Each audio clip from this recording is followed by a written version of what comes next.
Short side check and long side check. Why is this such an important and essential chess opening principle? Let's take a look. Let's say we're playing here as black, okay, and we see a move like e4. We got to think, right, before we even move the pieces, okay, how could my king be attacked potentially? How am I protecting my king and prioritizing king safety? Well, there's a couple of different diagonals that the opponent could potentially attack our king from or check our king from, right?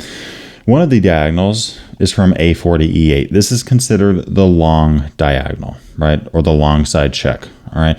The other diagonal comes from h5 to e8. This is considered the short side check, right? And obviously the explanation is pretty simple. This side of the board, we got 4 squares.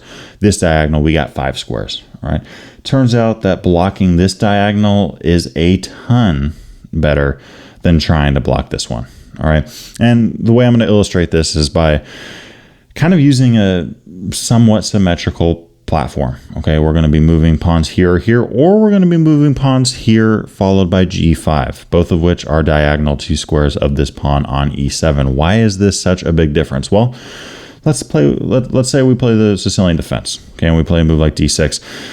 This is very strong, right? I mean, this has been played thousands and thousands and thousands of times at the grandmaster level. I've played this. This can lead into a lot of great stuff, including the Sicilian Najdorf, which was a favorite of Garry Kasparov's. Let's say we see something like bishop b5 with check. Well, notice here, there's no pawns that can block the check, right? We can't move this guy, and both our d and c pawns are far past the checking area. But we do have 3 pieces that can block. Now, do I recommend moving the queen? No, but we could, right? Depending on the situation. Our bishop can block, and our knight can block in 2 different ways. So this check, in a lot of ways, is something that we usually don't have to be too worried about because we have 3 back rank pieces that can come and help out. Okay, but going back to this move e4, let's say we, move these 2 pawns to g5 and f6, and white checks from the short side. Well, our pawns are too far to check, right? Just like our pawns were here against that bishop check. What's the big difference, though? None of our back rank pieces can block. None of them, right? The bishop can't come here or here. The knight can't do anything. In fact, this game's simply over. Okay, so when we think about long side check and short side check, this is very important really for 2 reasons. First off, you don't want to lose games quickly. And if your opponent messes this kind of stuff up, you want to go after that king right away. I'll give you guys a premium example of this, okay? This might seem very basic up to this point, but this can play out in a lot of different ways, okay? Let's say we're playing the Caro-Kann defense, right?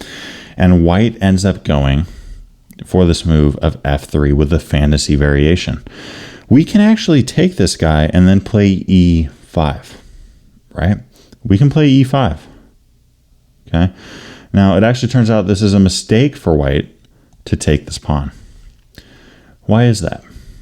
Because of this short side check, right?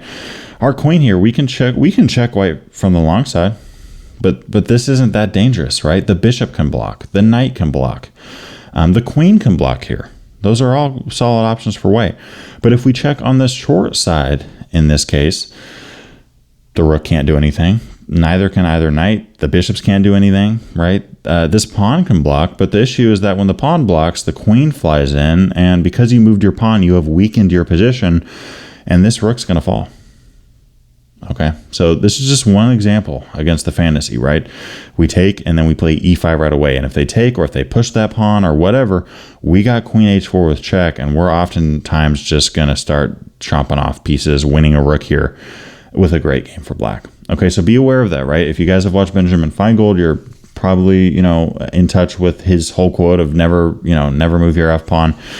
The reason for that is because when you move your f pawn, your short side check becomes a little bit more vulnerable, right? A little bit more vulnerable, okay? Whereas if you move your d pawn, this becomes more vulnerable, but who cares? Because we got 3 back rank pieces that can come to help, okay? I'll give you guys one more example of this.